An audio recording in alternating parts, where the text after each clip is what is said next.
It's Gadget UK here again. Found a bit of motivation to do a video this week. I've got a lot of videos to edit still, but yeah, I just can't be bothered sort of editing them and getting them up there really. I'll do it at some point, I'm sure. But just recently I've spent a bit of time on going back to looking at PIC stuff. Now this is something I started quite a while ago. And with various sort of other projects I've been doing over the last 12 months, or 2 years in fact actually.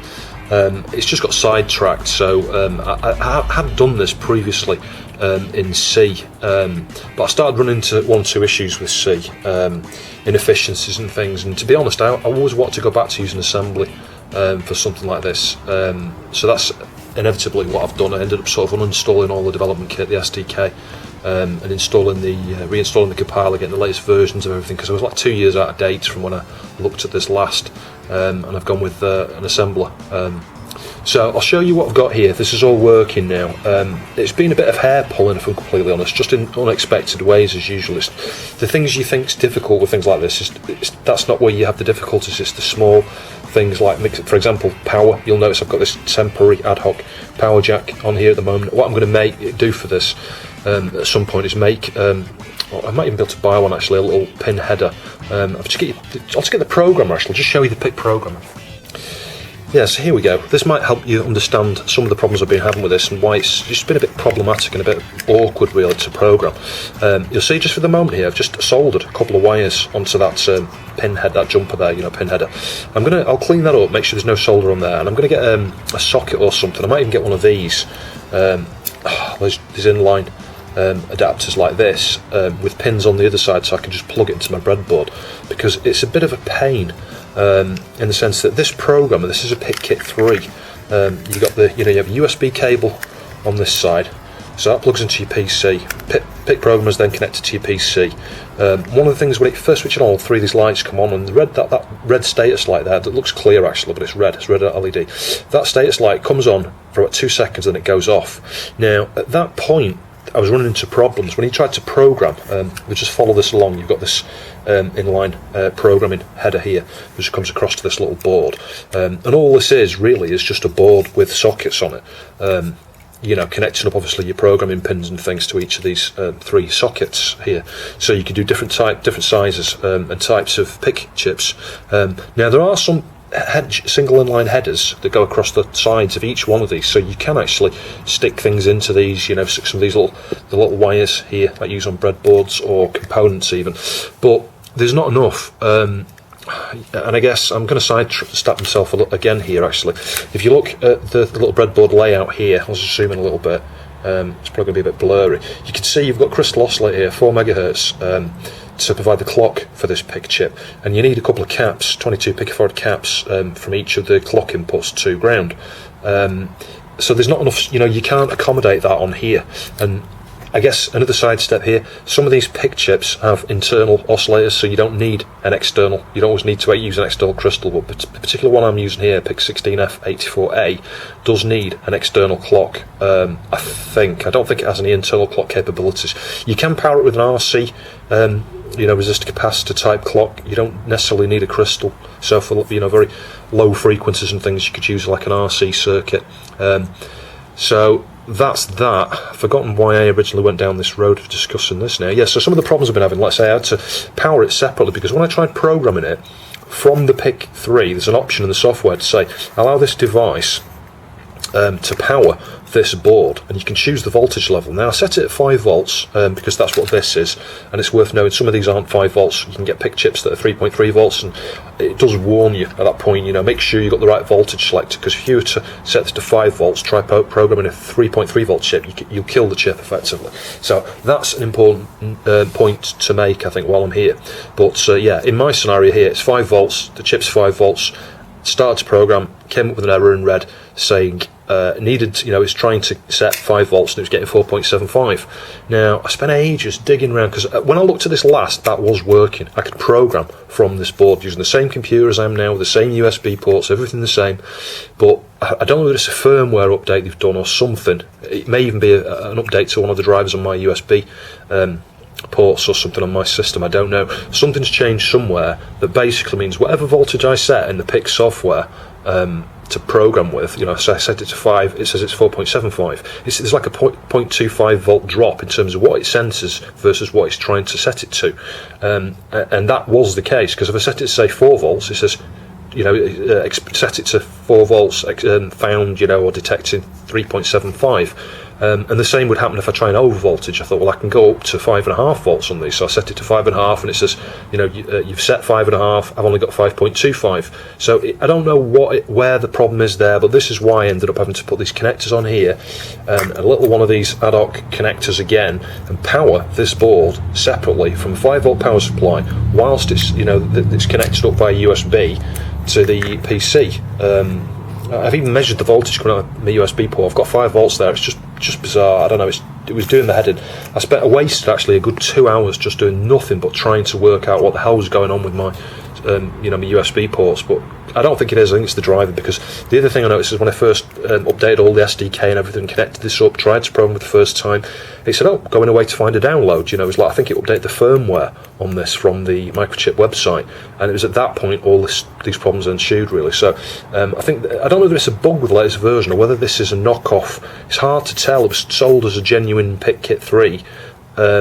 Is it? I honestly don't know. It could well be a clone, and that might be why I'm getting the issue, I don't know. But anyway, so that solved all my programming problems, having a separate 5 volt power supply, and we ended up with this. I spent a few hours yesterday just running through some of the assembler, and perhaps an hour today just debugging it. I'll show you the code in a minute, so you can understand a little bit about how it works, really, from a coding perspective, and what's required, I guess, to get something like this working yourself.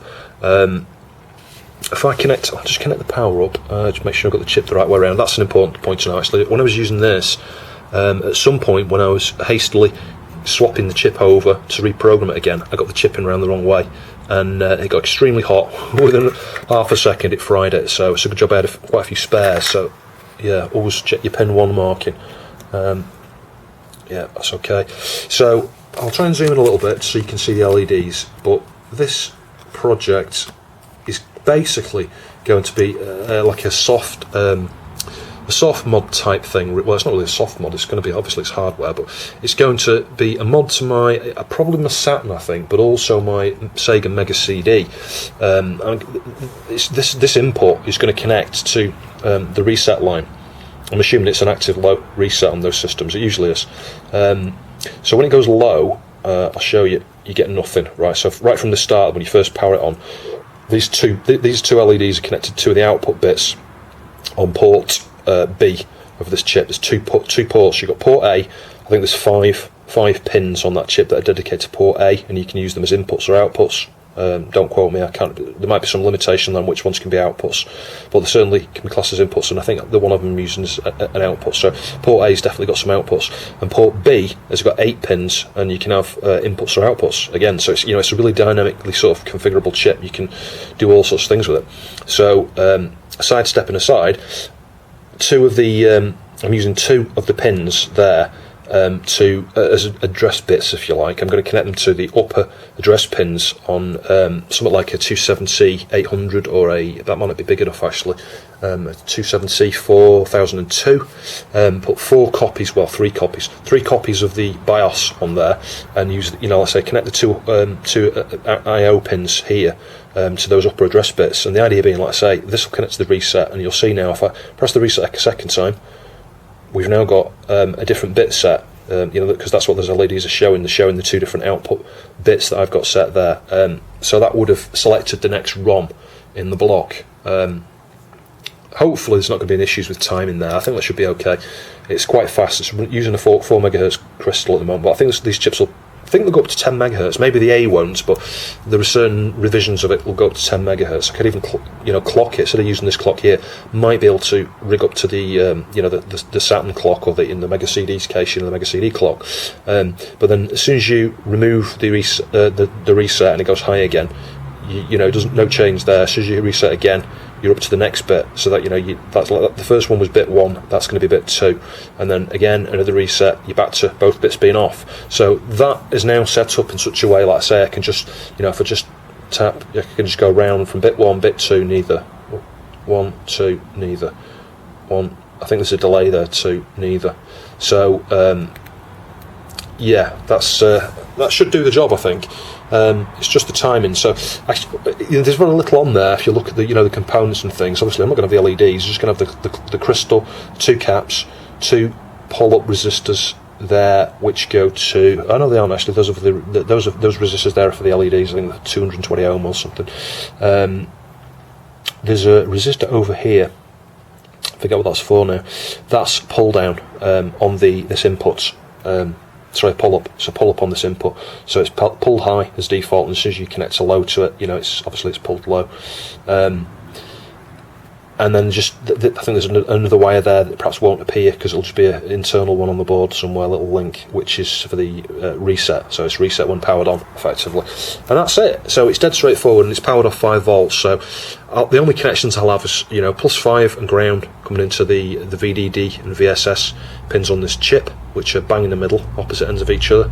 The reset line, like I say, will be hardwired to the 5 volts to the VCC or VDD, actually, in the case of the chip.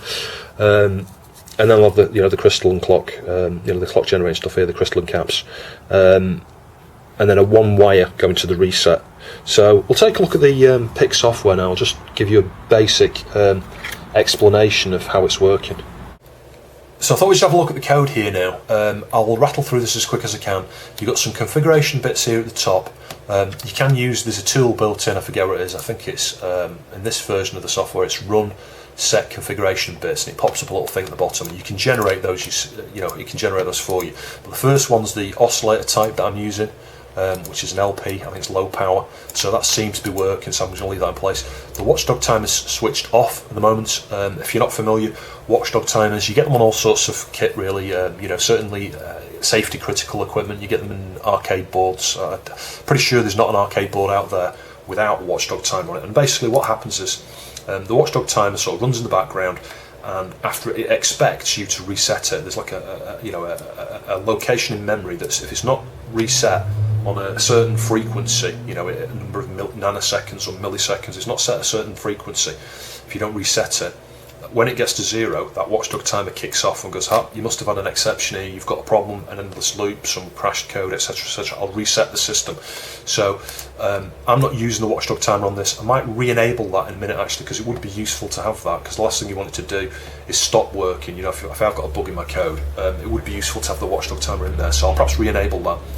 The way that works is, like say you've got to reset the watchdog timer at a particular time, and if I look at the opcodes here, I'll just move the camera down. Hopefully you can see just down here we've got CLR WDT, that's the mnemonic there for clearing the watchdog timer. So that's one of the assembly opcodes that you can use to reset that timer, and it's I forget what the exact time it has to be reset. It's in the region of nanoseconds, I think, and obviously it depends on the speed you're running your processor, your microprocessor as well. So just looking at some of the other bits there, you've got PWRTE, I think that's like a power on like interrupt or something. I think basically you can have a sleep mode on this particular PIC. You can put it into sleep mode, and then there's we can wake it with a certain pin, and I think that's tied in with that functionality. And then the final part here is the copy protection. You can switch that on or off, and I've got that switched off just for the moment, but that will stop someone sort of downloading your chip and making a copy of it illegally and modifying your code and stuff. So that's that. Then you've got some defines. So if you're familiar with C and other languages, these like your VB, you've got some declarations there, we're declaring some variables. That's all we've got here. So port A, there's 2 ports on this. I can't remember whether I mentioned that, but there's 2 ports. You've got port A, which is 5 bits. So you can use, it equates to 5 pins on the chip, and you can use them as inputs or outputs. I think all of them can be toggled, either an input or an output. Could be wrong. Don't know, don't quote me. So at the moment I'm using port A as my output, I think. So I'm using just 2 bits of port A for it to go to the address lines on the EEPROM. Port B I'm using as inputs, I think, we'll find out in a sec. And you can see the addresses for those are 05 and 06. Those are straight from the memory map. I had a look at the memory map and realised that port A's on at 05, port B's at 06. And then following on from there, you've got some SRAM that starts at 0C, I think it starts at 0C. And it might start at 7 actually, or lower than that. No, I don't think it does. I think you've got some other registers at 7, 8, 9, etc. So your SRAM starts at 0C, and you've got 68 bytes in this particular chip. 68 bytes of SRAM, that's all you have to work with, which is, it's not a lot, but actually it's plenty once you actually start doing something like this. I've only used about 5 bytes there, if I'm lucky. Really, it's amazing how little you need. So that's that, and then I've got an equate here for a button. That one there commented out. I realised I was making a mistake quite early on actually when I was looking at this. It's been a while since I'd looked at this, and what I didn't realise is the opcode that you use to query, the states of the buttons, check the bit state there, it expects a parameter, and the parameter I was passing it is button.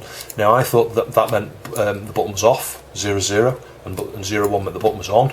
Well, actually it doesn't. It means it's the bit position. So when you call, I'll show you in a minute, but when you call a particular opcode that checks the bit pattern there, it's expecting as a parameter the bit position, and it just comes back saying whether it's set or whether it's cleared or not. So that's that. You can see it next there. We've got the reset vector set. The default address on these where it starts running from is 0000.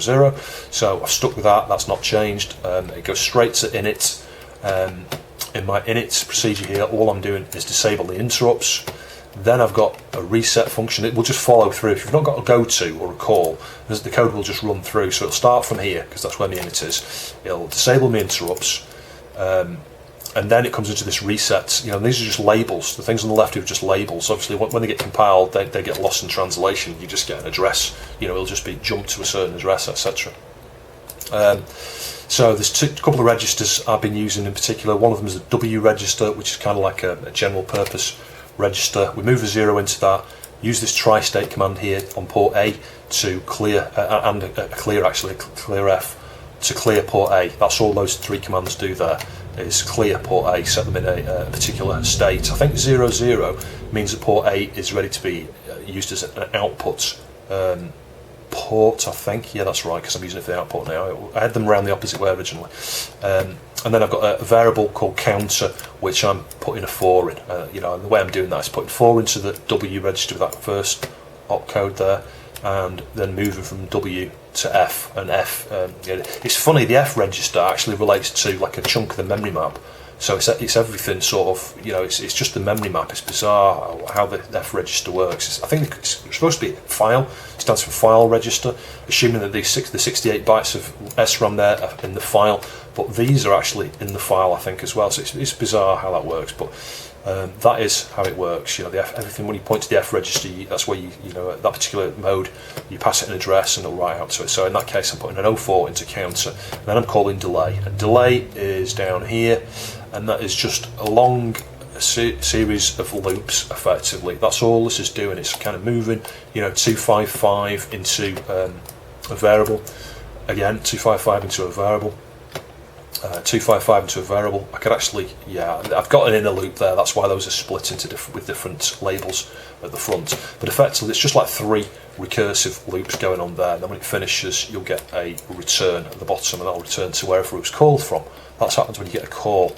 So that's the end of our reset routine, and then it goes straight into the main loop. Now the main loop's pretty straightforward. You've got a bit test opcode here, BTFSS. I think that means if it's set, it will skip if set, and it's checking the button. And it's not whether it's a button up or button down as I previously thought. Like I say, it's looking for the bit position. So I think 0 is the first pin, lowest bit on port B. So it's checking port B for the button. This is where I'm connecting, the first pin of port B. That's where I'm connecting my button. And if it's set, it will go into the main loop. So if you've got, if you've got high there, it'll go into the main loop. If you've got a low, it'll increment the address. I think, is that how it's working? Yeah, it's the other way around actually. Yeah, so it'll loop round. If it'll loop round. So the way that works, it'll loop round if there's a high there. If there's a low, it'll go to increment address. So the minute the button is, where you get a low there from the reset, you'll increment the address. And here's the code for incrementing the address. It's just incrementing it in the internal counter. Sorry, it's checking whether it's set. Actually, it's checking whether the counter's on 4. If you go back to the initialization bit, if you remember, I set the counter to 4. That there is just making sure that the counter, if the counter's at 4, even though it says 2, it means bit position 2, which is actually a 4. So that's checking for counter. So if counter equals 4, then we want to skip the increments. I'm just doing that first time round because when you first power it on, you're going to get a reset to start with, and it kind of makes sense to me. I don't want it changing the ROM, selecting ROM on the first time you power it up. I'd rather wait for the subsequent, that first reset following the initial reset before we start to increment the the output address range, so that we can choose a different ROM. So that's how that's working. And then the do inc here is the inverse condition of that. It will increment this, anything but the first time round. And all it's doing is incrementing ports, the file register, as you can see there, inc F, again the F register, port A, so it's going to increment port A. So port A starts at 0. First time you increment this, it's going to go 1. Next time you do it, it's going to go 2. So then you've got the first bit set, then you've got the second bit set, and then the third time round it will reset. It's decrementing the counter at the same time here, and this is how it's keeping track of whether it needs to reset. So under normal circumstances, when it's decremented it and incremented the port, decremented the counter, it will then just do a delay and effectively go back round and loop ready for the next button again. If the counter has reached 0, it will do a reset. So that's how I'm keeping track of. That's what the counter's for, really. It's twofold, really, using it to skip the first time round, so you don't increment it on the first reset effectively, and then just keeping track of that sequence there. There's probably other ways of doing that without using a counter. I could probably just look at port A and just use port A as a guide there, but yeah, I can't be bothered working around that. So yeah, the skipper increment is pretty simple. It's just still decrementing the counter, so we've kept track, it's not 4 anymore, it's 3. Kept track of where we're at ready, so that we've only got three different bit positions can be set, either 0 bits, 1 or 2, and then calling a delay. And I've got a delay after each one of these functions. It's important to do that because otherwise you can get key bounce. You've changed from a high state to a low state by pressing your switch. If that's too quickly and you get spikes there from your switch bouncing, because you do get it. I had major key bounce on this when I was testing it. It'll just keep triggering. You can actually fire past. You can jump 2 or 3 increments there, and it's very fiddly. It's fiddly to get it to work properly, whereas now there's a delay and it's a definitive key press. You press it, it goes up, you let go, nothing happens, you press it, it goes up, etc, etc. So that's what the delay is for, and that's why it calls that delay routine. And then finally here, after we've pressed the button, we've incremented it, we're waiting for the button to go up, we're waiting for it to go low again before we just loop round and wait for the next button press. And that's it really, in a nutshell. There's nothing else to it. So it's pretty straightforward. I hope you found that interesting. If you've never done anything like this before yourself, seriously look at digging into it, because you can buy the PIC Kit 3, the programmer you've seen, which I showed you earlier. It's about 20 or 30 quid. You could buy one of those off eBay. The PIC chips, a couple of £1 each. There's a whole massive, huge family of these to select from. Different sort of sizes, capacities, capabilities. I'm going to show you some of the stats of this particular chip here. If you just have a look down here, hopefully be able to see some of this. It tells you the checksum and stuff, but you've got there that you can see down here, data 68. So we've got 68 bytes of SRAM. Program a K, so you can have a K as your maximum size of your program. There's actually EEPROM capability in here. It's not mentioning it. I wonder if it means the program sits in the same EEPROM area, because you can actually write to that. I was thinking of saving whichever setting you've saved. You've changed your region to, like, say, Japanese using this holding the reset button down. I was thinking of saving that to EEPROM, so next time you switch it, or EEPROM I should say, next time you switch it off and on, it will automatically be set to Japan. So I might do that next. That might be a follow-on video. And there's, they come with all sorts of features and functions. Some of them you can get DACs, digital to analog converters, analog to digital converters, all sorts of stuff. They do vary completely in capability and stuff. In fact, I'll just show you some of the other ones I've got here, actually, whilst I'm here. if you just have a look in this drawer, these are just one or two of the ones. I've got a bunch more in some other component drawers. These are like PIC 16F84As, so similar size, not quite as many pins on those. I mean, look at those, look how tiny those are. These are the ones using sort of like PS1s and things and PS2s for the mod chips, and it's the same thing, you know, something like this has been done for, you know, a PS1 or PS2. They're really, really simple. It'll be a really simple bit of code that's writing out a series of bytes at a particular time, basically. That's basically how your PS1 hacks and things work.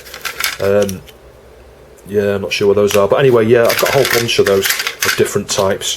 So have a dig into these. It is well worth, you know, get your hands dirty, have a play around. So if you want a good book to get you into PIC programming, take a look for this book. You might find it hard to find, actually. You may be better off getting a second-hand copy like I did. I don't know if this is your book, but well, here you go. Beckman is it? Yeah. Came from the States, this. It was well worth it, though. But the only thing I would say is, like I say, the... I mean, it's quite good, it's comprehensive, it's got the data sheet stuff and everything at the back, it's got everything, pinouts, you know, everything you need, list of opcodes, lots of examples. It covers the stuff I've done previously with the OU, actually, in terms of microprocessor architecture. So it's good if you know nothing about assembly and how processors work and stuff. It's really, really useful. But yeah, as you see, like an example here, it's not got any of the configuration bits set. It doesn't even cover them in the book. So that's one thing to note. You know, the bit I covered there as I went through mine, you know, disabling the watchdog and disabling interrupts, etc., etc. This does not cover it. It does in certain places, certain single elements of it, but not for, you know, you could follow one of these examples and think, why is it not working? You know, why does it keep resetting? Why does it keep watchdogging, etc.? And that's all it is. But that's a good book to get. It was thanks to Alison Shallis, actually, that I got into this area, you know, due to her. This is why I got back into the retro gaming scene. You know, I got back into the ST and the Lynx and started getting these consoles and rekindling my old repair skills and stuff from 20 odd years ago. But ultimately, you know, I've got to thank the late Alison Shallis for this, because Alison, in fact, you can see one here. That's a PIC. She produced the Pest for the Atari ST. You know, you connect a PS2 mouse up to it, and I think it's like a serial type packet-based protocol there. And the PIC, you know, the PIC is basically, you've got a FIFO or something in there that's just, you know, it's reading because you've got serial, you've only got a couple of connections, and there's like a clock and a data in or something, and it's basically just reading the commands as they come in, first in, first out buffer. And then just like some sort of switching logic there to decode each of those and say, you know, is the mouse moving up, is it moving down, is it moving left, is it moving right, and translating it into, you know, your standard 9-pin joystick port there. So you know, I did start a project when I was doing it in C, actually, to try and replicate something similar myself with the C64 mouse. It's a bit more tricky because the C64 mouse is a bit weird in the way that it works. You'll see what I mean if you look up the tech specs for it and understand a little bit how that mouse works. And actually, there's two different types of mouse with a 15, you know, for the C64. I forget exactly which one it is I was looking at. It was the more complex version, but I might revisit that at a later date and see if I can do that with a picture. But yeah, anyway, that was thanks to Alison. So I hope you found that interesting. Thanks for watching, and I'll see you soon.